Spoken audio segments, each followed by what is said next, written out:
کبوت کے بارے میں آپ کو بتایا ہے کہ یہ مکڑی کو عربی میں عنکبوت کہتے ہیں.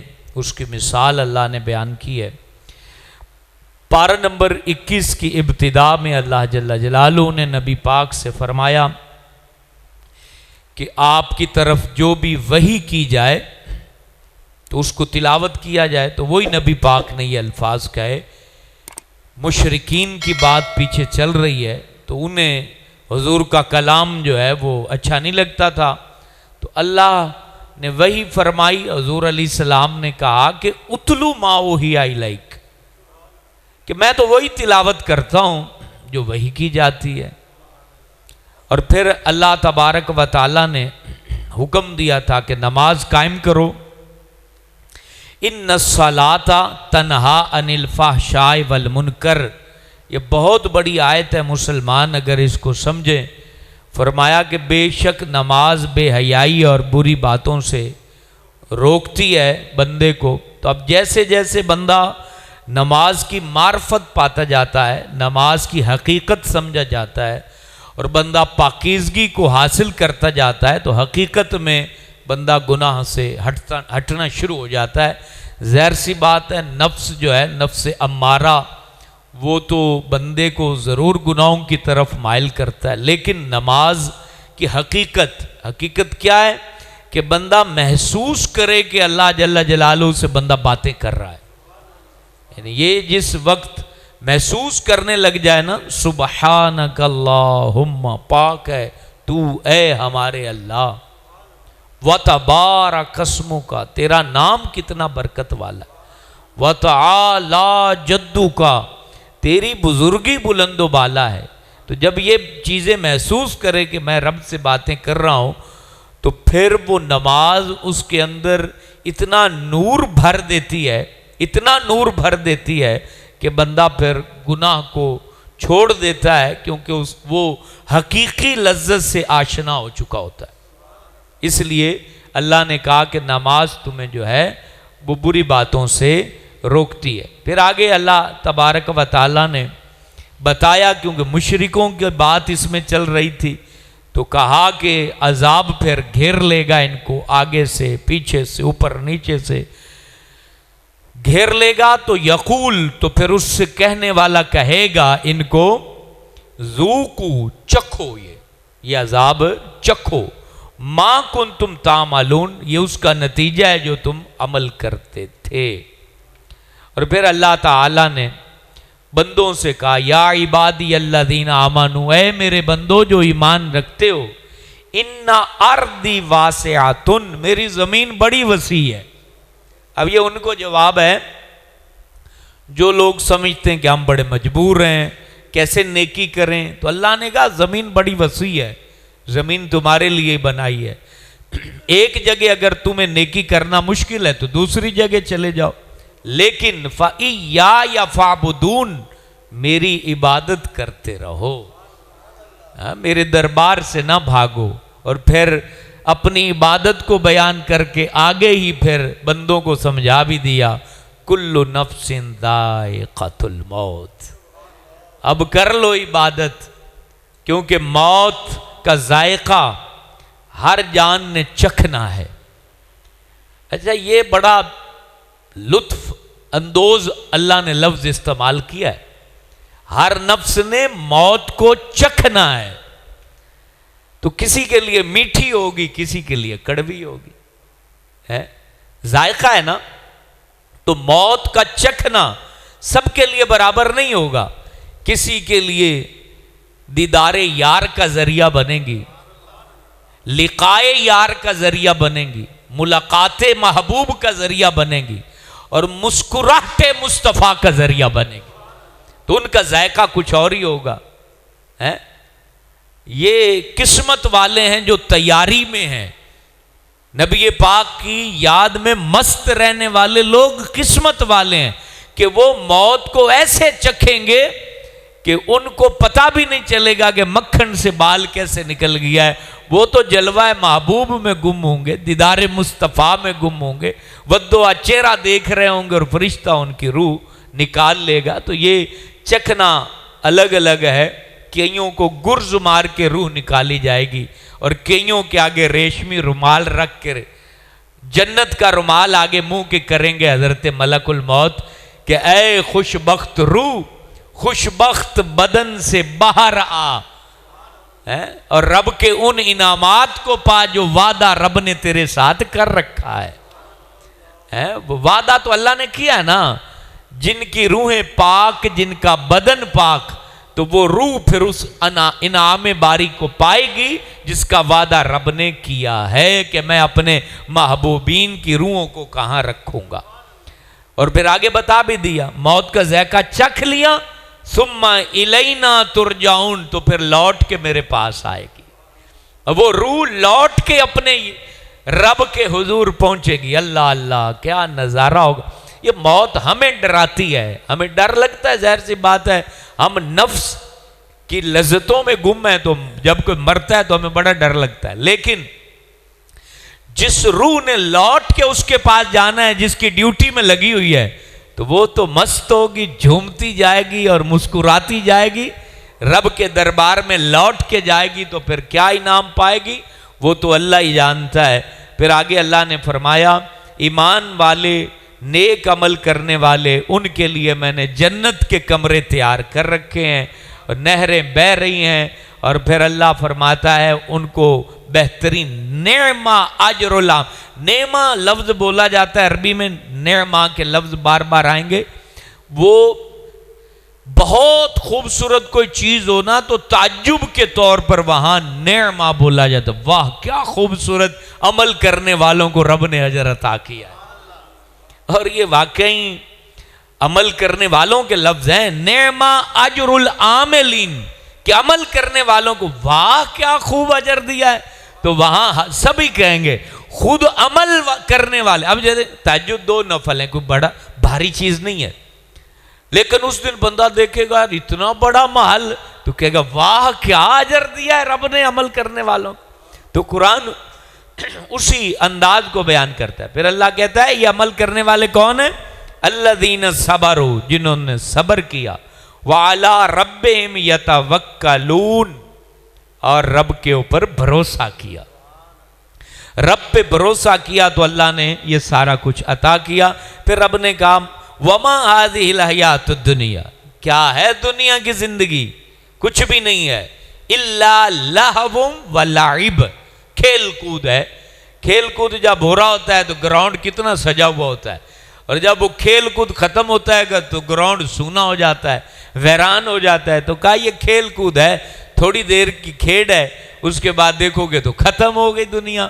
تو رب کہتا ہے یہ بالکل تھوڑی سی دنیا ہے، اس کے پیچھے لگ کے اپنے رب کو ناراض مت کرو۔ اور آگے پھر اللہ نے کیا خوب ارشاد فرمایا، رب کہتا ہے والذین جاہدوا فینا، یہ آیت ہے عمل کرنے والوں کے لیے۔ رب کہتا ہے والذین جاہدوا فینا، جو ہماری کوشش میں لگے، ہماری طرف دوڑے، ہمارے لیے جوہد کیا، تو کیا ہوگا؟ لَنَهْدِيَنَّهُمْ سُبُلَنَا، تو پھر ہم خود ہی ان کو اپنی طرف راستہ دیتے ہیں، بھٹکنے نہیں دیتے۔ ہماری طرف کوئی آ کے تو دیکھے، کہا بھٹکنے نہیں دیتے، ہم خود ہی ان کو راہ دیتے ہیں۔ بیلیاں آدھا پیئیں تو اڑا جا پھر۔ اللہ وَإِنَّ اللَّهَ مَعَ الْمُحْسِنِينَ وَإِنَّ اللَّهَ لَمَعَ الْمُحْسِنِينَ، کہ بے شک اللہ تعالیٰ احسان کرنے والوں کے ساتھ۔ آگے سورہ روم ہے، تو سورہ روم جو ہے نا میرے دوستو، یہ اس میں روم کا ذکر ہے۔ یہ اس کا پس منظر کیا ہے، شان نزول کیا ہے؟ معاملہ یہ تھا کہ 2 بڑی سلطنتیں تھیں، ایک ایران کی اور ایک روم کی۔ روم والے وہ عیسائی تھے، صاحب کتاب تھے، اور ایران والے جو تھے وہ آتش پرست تھے، مشرک تھے۔ تو مکے کے جو قریش تھے، معاملہ یہ ہوا کہ ایران کو فتح مل گئی روم کے اوپر، تو قریش والوں نے کہا دیکھو بھائی ہم بھی جو ہے وہ فتح پا لیں گے، وہ بھی ہمارے بھائی مشرک ہیں، انہوں نے تمہارے بھائی کتاب والوں کے اوپر فتح پائی ہے، تو اب ہم بھی تمہارے اوپر فتح پا لیں گے۔ تو رب نے قرآن نازل کر دیا، اور اس میں الفاظ ہیں، اللہ فرماتا ہے الف لام میم غلبت الروم، کہ روم جو ہے وہ مغلوب ہوا، غلبہ آ گیا ان کے اوپر ایرانیوں کا. فی ادن الارض وہم من بعد غلبہم سیغلبون فی بضع سنین، کہ اب بات تھوڑی کچھ سال ہیں، اس کے بعد روم والے غالب ہو جائیں گے ان کے اوپر، مشرکوں کے اوپر. اب یہ جب بات کہی تو مسلمان بڑے خوش ہوئے، لیکن یہاں 7 سال کے بعد پھر دوبارہ روم نے فتح حاصل کی. 7 سال دوبارہ لگ گئے تھے. تو یہاں پر علماء لکھتے ہیں کہ اللہ تبارک و تعالیٰ نے 7 سال کا ذکر اس لیے نہیں کیا کہ مشرک ہر وقت جو ہے وہ ڈرتے رہیں اور غم میں رہیں کہ پتہ نہیں کب وہ غالب آ جائیں گے. پھر صحابہ نے شرطیں بھی، اس وقت شرط حرام نہیں تھی تو شرطیں بھی لگائی تھیں کہ روم فتح ہو جائے گا، روم والے فاتح بن جائیں گے. تو وہ اپنی شرط میں جیت گئے تھے الحمدللہ تعالی. پھر آگے اللہ تبارک و تعالی اپنی قدرت کی نشانیوں کو بیان کرتا ہے. وہ کہتا ہے یخرج الحی من المیت و یخرج المیت من الحی.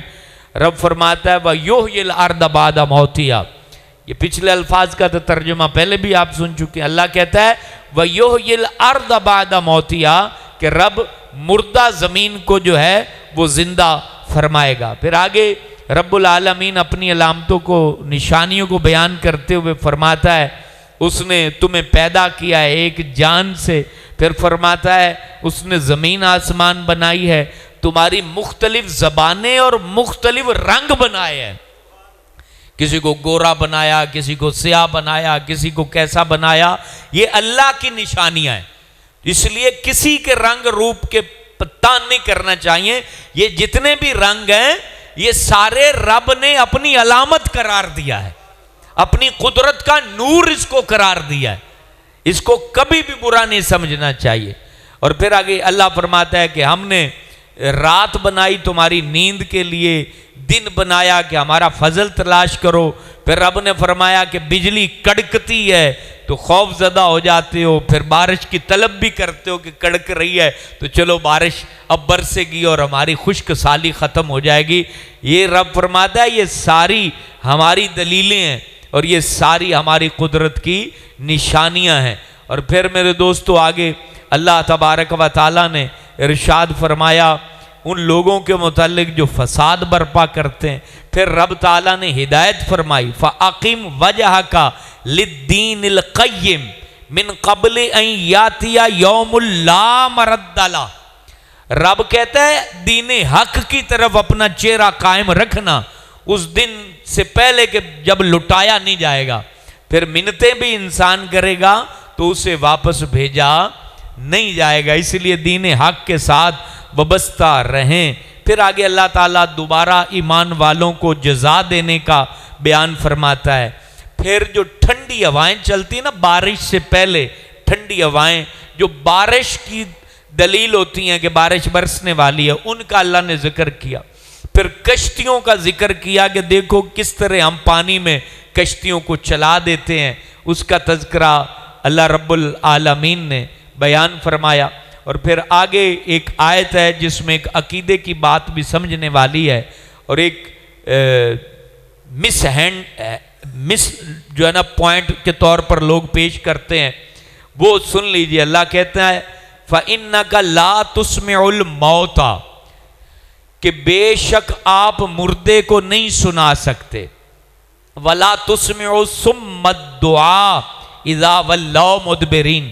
اللہ فرماتا ہے جو بہرے ہیں ان کو کیسے سناؤ گے پکار. تو یہ اس طرح کی آیتیں پیچھے بھی ہیں. اس سے لوگ یہ دلیل پکڑتے ہیں کہ مردے سنتے نہیں ہیں. تو یہاں اللہ تبارک و تعالی مردوں کو بیان نہیں کرنا چاہ رہا کیونکہ پیچھے اپنی دلائل دے رہے ہیں. کافروں کو بیان کر رہا ہے کہ جن کے دل مردہ ہیں، ان کو آپ سنانا چاہتے ہیں لیکن وہ آپ ان کو سنا نہیں سکتے کیونکہ وہ سننا ہی نہیں چاہتے. تو یہ زندہ کافروں کی بات ہے. مردوں کو تو سنائی دیتا ہے، جیسا کہ بدر کی لڑائی میں جب ابو جہل، عتبہ، شیبہ ان کافروں کو اٹھا کے کنویں میں پھینکا گیا تو وہاں نبی پاک نے کھڑے ہو کے کہا تھا، ارشاد فرمایا تھا کہ جو وعدہ میرے ساتھ ہوا مجھے مل گیا، فتح مل گئی، جو تمہارے ساتھ ہوا تمہیں مل گیا ہے. ابو جہل کو بیان کیا تو حضرت عمر کھڑے ہوئے تھے، تو حضرت عمر نے یہ بات کہی کہ حضور یہ تو مر گئے ہیں، ان کو آپ بات کر رہے ہیں؟ تو آپ نے فرمایا کہ اے عمر تم ان سے زیادہ سننے والے نہیں ہو، مطلب کیا کہ جیسے تم سن رہے ہو ویسے یہ بھی سن رہے ہیں۔ تو یہاں رب مردوں کو بیان کرنا مقصود نہیں ہے کہ آپ مردوں کو نہیں سنا سکتے، بلکہ پیچھے عنکبوت جو صورت چلی پھر روم آئی، اس کے اندر جو رب کی نشانیاں دیکھ رہے ہیں اور وہ مان نہیں رہے ہیں تو ان کے دل مردہ ہو چکے ہیں، ان کے لیے نبی پاک سے اللہ کہہ رہا ہے کہ یہ مردے ہیں، ان کے دل مردے ہیں۔ تو یہ ان کو مولویوں نے پکڑ لیا اور فرقہ بندی کر دی۔ بات کچھ ہوتی ہے اور ایک دوسرے کا گریبان چاک کرنے کے لیے اس کو کچھ پیش کر دیا جاتا ہے۔ تو یہ جس طرح ہمارے متعلقات جس سے ہم ریلیٹڈ ہیں اس میں جو غلطیوں کو جس طرح میں بیان کرتا ہوں، دیگر میں بھی جو غلطی ہے اس کو بھی آپ کے سامنے رکھتا ہوں۔ میرا مقصد ہے جو ٹھیک دین ہے وہ آپ تک پہنچ جائے۔ تو یہ پیچھے جتنا بھی ماں سبق بات چل رہی ہے وہ سارے حوالے اللہ نے اس بات پہ دیے کہ میری توحید کو مانو، اور اللہ بتا رہا ہے یہ بارشیں برسا رہا ہوں، ہوائیں بھیج رہا ہوں، کشتیاں سمندروں میں چل رہی ہیں، زمین میں لنگر ڈال دی ہیں، مقصد یہ بڑے بڑے پہاڑ میں نے میخیں داغ دی، ہم پھر بھی نہیں مانتے ہو۔ تو نبی پاک سے پھر اللہ نے کہہ دیا ان کے دل مردہ ہیں، یہ مردہ ہیں اور یہ بہہ رہے ہیں، ان کو آپ نہیں سنا سکتے۔ پھر آگے سورہ لقمان ہے میرے دوستو، تو سورہ لقمان بڑی فضیلت والی صورت ہے۔ یہ حضرت لقمان حضرت ایوب کے خالہ کے بیٹے تھے، حضرت ایوب کی خالہ کے بیٹے تھے، اور بھی ان کے متعلق اقوال ہیں، اور یہ حبشی علاقے کے تھے جہاں سے حضرت بلال کا تعلق ہے۔ نبی پاک نے 3 اور بعض حدیثوں میں 4 حبشی افراد کی تعریف فرمائی، کہا 4 افراد ہیں جو تمہارے سردار ہیں اور ہیں وہ حبشہ سے، یعنی جن کے رنگ کالے ہوتے ہیں اس علاقے سے ہیں، اور حضور نے ان کو سردار فرمایا۔ ایمان کی اتنی دولت ہے۔ وہ کون کون سے؟ ایک فرمایا حضرت بلال، دوسرا فرمایا حضرت نجاشی جو حبشہ کے بادشاہ تھے اور حضور کا کلمہ پڑھا، اور تیسرا فرمایا یہ حضرت لقمان یہ حکیم تھے، نبی نہیں تھے، اور حضرت داؤد کے زمانے میں یہ فتویٰ دیتے تھے، لیکن جب حضرت داؤد علیہ نبینا علیہ السلام کو اللہ نے نبوت عطا کی تو پھر نبی آنے کی بنیاد پر انہوں نے اپنا فتویٰ روک لیا، اتنا ادب ہوتا ہے نبی کا، پھر انہوں نے فتویٰ نہیں دیا۔ تو یہ بڑے حکیم قسم کی ہستی تھے، اور اللہ تعالیٰ فرماتا ہے وَلَقَدْ آتَيْنَا لُقْمَانَ الْحِكْمَةَ، ہم نے لقمان کو حکمت عطا کی، انشکر للہ کہ میرا شکر ادا کرے۔ تو پتہ چلا کسی کو دنائی ملے تو وہ اس پہ اترائے نہ، رب کا شکر ادا کرے۔ یہ قرآن کہہ رہا وَمَن یشکر، اگلے الفاظ وَمَن یشکر فَإِنَّمَا یشکر لِنَفْسِهِ، جو شکر ادا کرے گا تو وہ اپنے لیے کرے گا۔ وَمَن کفر، اور جو ناشکری کرے، کفر کے لفظ ناشکری میں بھی آتے ہیں، جو ناشکری کرے گا فَإِنَّ اللَّهَ غَنِيٌّ حَمِيدٌ، تو اللہ تعالیٰ تو غنی ہے، تم اس کے لیے جو کچھ مرضی بولتے رہو اور اس کو تمہاری کوئی پرواہ نہیں۔ پھر آگے حکمت بھری باتیں حضرت لقمان کی سنیں۔ وَإِذْ قَالَ لُقْمَانُ لِابْنِهِ، حضرت لقمان نے اپنے بیٹے سے کہا وَهُوَ يَعِظُهُ، اور وہ اپنے بیٹے کو سمجھا رہے تھے، نصیحت کر رہے تھے۔ کیا سمجھایا؟ یہ سنیے ہمیں بھی اپنی اولاد کی تربیت کیسے کرنی۔ کہا یا بنیا لا تشرک باللہ، اے میرے بیٹے شرک نہیں کرنا، یعنی اللہ کے علاوہ کسی کو اللہ نہیں بنا لینا، اللہ کے علاوہ کسی کو واجب الوجود نہیں سمجھنا، اللہ کے علاوہ کسی کو عبادت کے لائق نہیں جاننا، سجدے کے لائق نہیں جاننا، شرک نہیں کرنا۔ کیوں کہ ان الشرک لظلم عظیم، ایک اللہ ہے اور کوئی 2 اللہ بنا دے تو پھر وہ بربادی ہوگا نا، اس نے ظلم کیا۔ اور پھر آگے کہا وَوَصَّيْنَا الْإِنسَانَ بِوَالِدَيْهِ، آگے اللہ فرماتا ہے ہم نے انسان کو اس کے ماں باپ کے متعلق وصیت کی ہے۔ حَمَلَتْهُ أُمُّهُ وَهْنًا عَلَى وَهْنٍ، کیونکہ اس کی ماں نے پیٹ میں اس کو اٹھا کے رکھا ہے اور اس کا بوجھ اٹھایا ہے، اپنی کمزوری کے دوران بوجھ اٹھا کے گھومتی رہی ہے۔ اور پھر اس کو دودھ بھی پلاتی رہی ہے 2 سال تک، تو پھر اللہ کہتا ہے انشکر لی والی والدیک، میرا بھی شکر ادا کر اور اپنے ماں باپ کا بھی شکر ادا کر، الی المصیر، لوٹ کے میری طرف آنا ہے۔ یہ اللہ تعالیٰ کا دیکھے کتنا بڑا یہ حق بیان کیا رب نے۔ وَإِن جَاهَدَاكَ عَلَىٰ أَن تُشْرِكَ بِي مَا لَيْسَ لَكَ بِهِ عِلْمٌ فَلَا تُطِعْهُمَا، یہ آگے پھر شرک کے متعلق کہا، اور پھر اگلی بات پھر حضرت لقمان کی بات آ جاتی، وہ بھی سن لے۔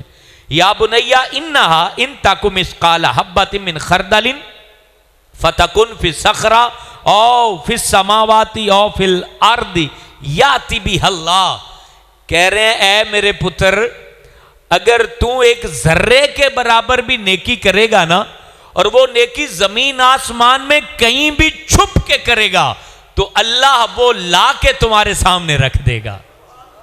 اللہ اتنا قدر کرنے والا ہے، جو بھی نیکی کرو گے چھپ کے، پہاڑوں کے اندر لک کے، تو وہ نیکی۔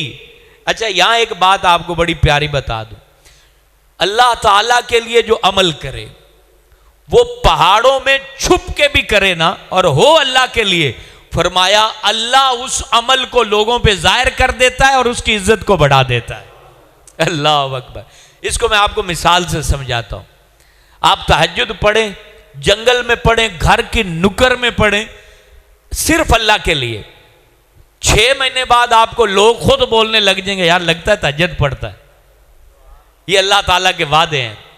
تو آگے پھر انہوں نے اپنی اولاد کو سمجھایا کہ اقیم الصلاۃ، نماز قائم کرنا میرے بیٹے، نیکی کا حکم دینا، برائی سے روکنا، صبر کرنا، علی ما اصابک، جو تمہیں تنگی پہنچے اس پر صبر کرنا۔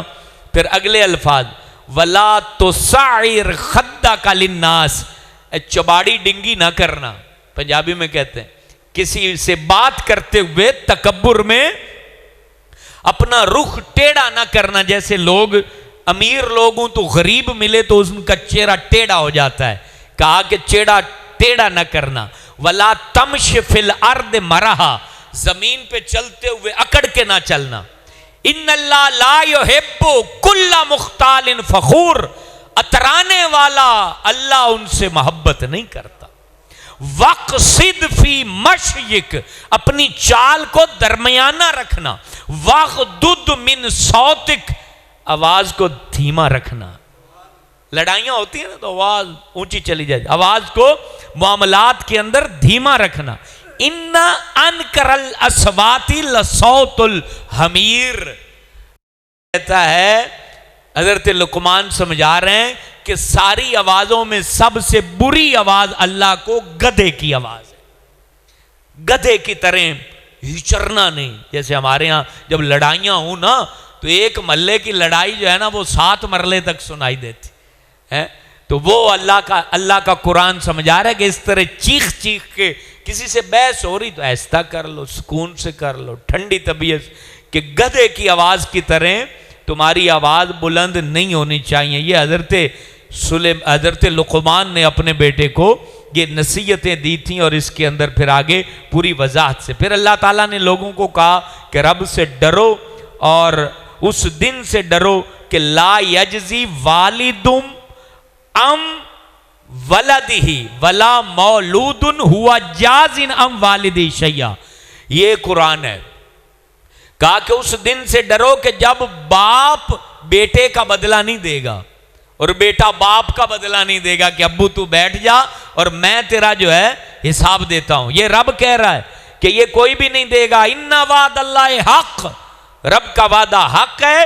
فلا تغرنکم الحیات الدنیا، تو تمہیں دنیا کی زندگی دھوکے میں نہ ڈالے۔ پھر آگے اللہ نے کہا ان اللہ عندہ علم الساعہ، بے شک قیامت کا علم اللہ کے پاس ہے۔ ینزل الغیث، بارش کب برسے گی یہ علم بھی۔ وَيَعْلَمُ مَا فِي الْأَرْحَامِ، اور ماں کے پیٹ میں کیا ہے وہ بھی۔ اب یہاں دیکھو اللہ کا کلام کتنا پیارا ہے۔ اللہ نے یہاں یہ نہیں کہا کہ بارش کا علم سوائے اللہ کو کسی کو نہیں ہے، اور یہ نہیں کہا کہ ماں کے پیٹ میں جو ہے وہ صرف اللہ جانتا ہے، یہ نہیں کہا، کیونکہ اللہ کو پتا تھا کہ سائنس ترقی کرے گی اور آگے چل کے الٹرا ساؤنڈ سے پتہ لگ جائے گا، اور قرآن نے پہلے ہی حصر بیان نہیں کیا۔ اچھا قرآن کو نہ سمجھنے والے جو مولوی ہوتے ہیں، جو یہ چھوٹے فتوے والے، اچھا وہ کہہ دیں گے وہ ڈاکٹر کو تسی پوچھا کیوں، یہ تو گناہ ہو گیا۔ او بھائی ایک مشین ہے وہ بتا رہی ہے، تو اس میں گناہ کس بات کا؟ وہ کئی مولوی ہیں وہ نہیں جی سانو نہیں چاہیے، بھی ٹھیک ہے نہیں چاہیے، بھی کیا ایک مشین ہے اس نے بتا دیا کہ میل ہے فیمیل ہے، بچہ ٹیڑھا ہے الٹا ہے سیدھا ہے، اور قرآن اس کا انکار نہیں کر رہا۔ قرآن یہ کر رہا ہے کہ اللہ جانتا ہے جو ماں کے پیٹ میں ہے۔ اللہ کے لفظ نہیں بولے ہیں کہ صرف اللہ جانتا ہے، اللہ کے دیے ہوئے علم سے لوگ بھی جانتے ہیں۔ تو یہ مختلف انداز سے اللہ تبارک و تعالی اپنے علم کو ہمارے سامنے بیان فرما رہا ہے۔ آگے سورہ سجدہ ہے جس کے اندر اللہ جل جلالہ نے اپنی پھر قدرتوں کو بیان کیا۔ اللہ فرماتا ہے قل، محبوب کہہ دو، یتوفاکم ملک الموت، کہ تمہیں ملک الموت وفات دیتا ہے، الذی وکل بکم، اس کو تمہارے اوپر مقرر کر دیا ہے، ثم الی ربکم ترجعون، پھر تم اللہ کی طرف لوٹ کے آنے والے ہو۔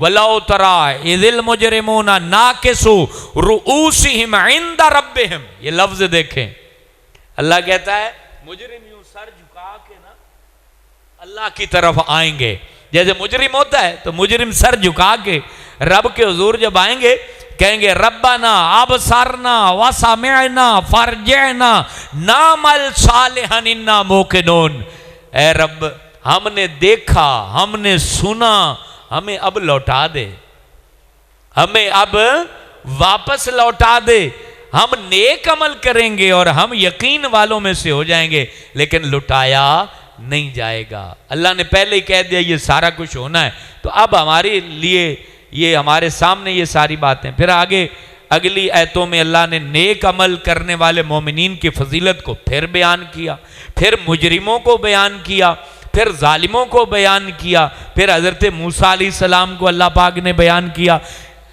دیکھیں پورا قرآن آپ میرے دوستو پڑھ لو، آپ کو برائی کے بدلے میں تعریف نہیں ملے گی آیتوں میں، آپ کو اچھائی کے بدلے میں تعریف ملے گی، تو ہمیں اچھائی کا راستہ اختیار کرنا ہے۔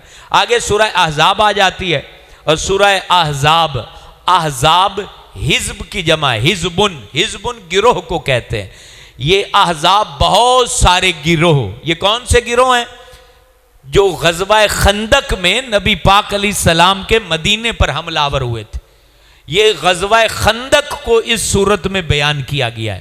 غزوہ خندق جو ہوا تھا 12,000 کا لشکر مدینے پر حملہ آور ہوا تھا، 12,000 کا، یعنی سارے جو ہے نا ان کے لوگ مل گئے تھے، اس میں یہودیوں کے قافلے بھی تھے اور مدینے کے منافق بھی ان کے ساتھ مل گئے۔ انہوں نے کہا بھی 12,000 ہیں تو انہی کے ساتھ مل جاتے ہیں، مسلمانوں سے کیا ملے گا، یہ تو اب ہار جائیں گے۔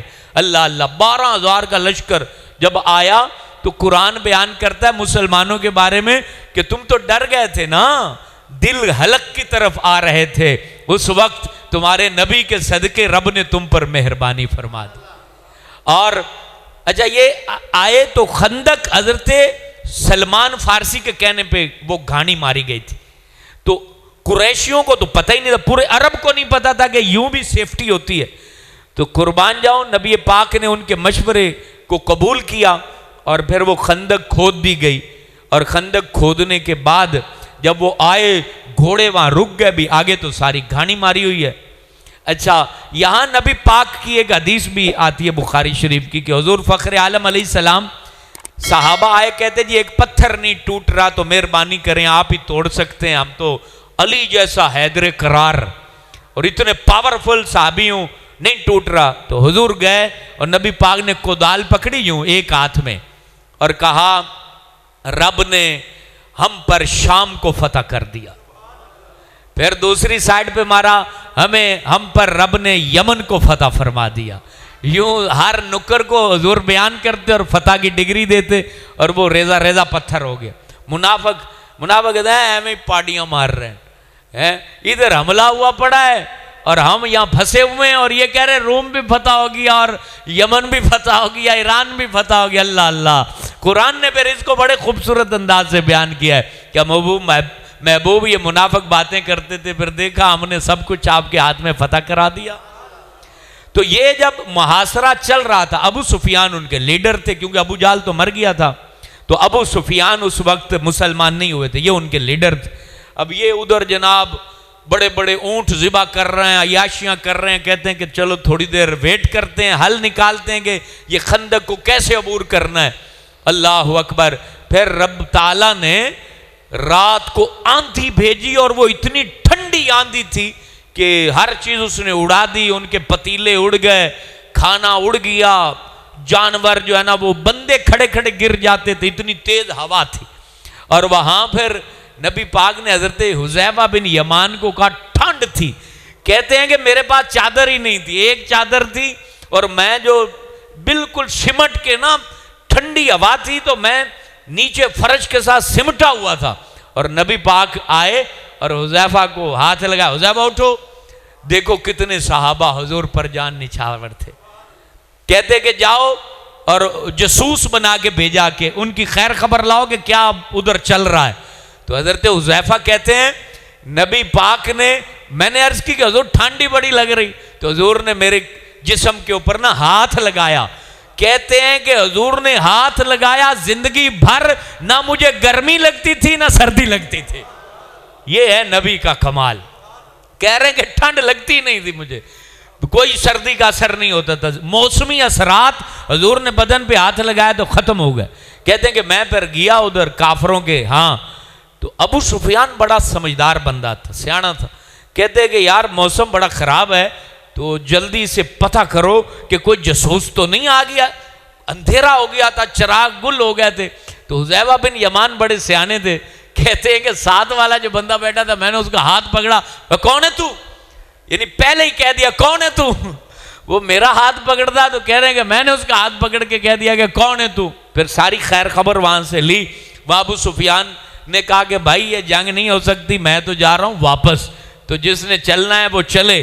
تو پھر یہ وہاں سے یعنی نرجعو ورجعو ارجع، اس کا مطلب ہوتا لوٹ جاؤ لوٹ جاؤ، اس طرح کے نعرے لگنے شروع ہو گئے، اور وہ وہاں سے واپس چلے گئے۔ اور رب کا شکر نبی پاک نے ادا کیا، بہت سارا جو ہے وہ وہاں مال غنیمت چھوڑ کے یہ کافر بھاگ گئے تھے۔ وہ یہ سورہ احزاب میں پورا اس ڈیٹیل کو رب نے بیان کیا۔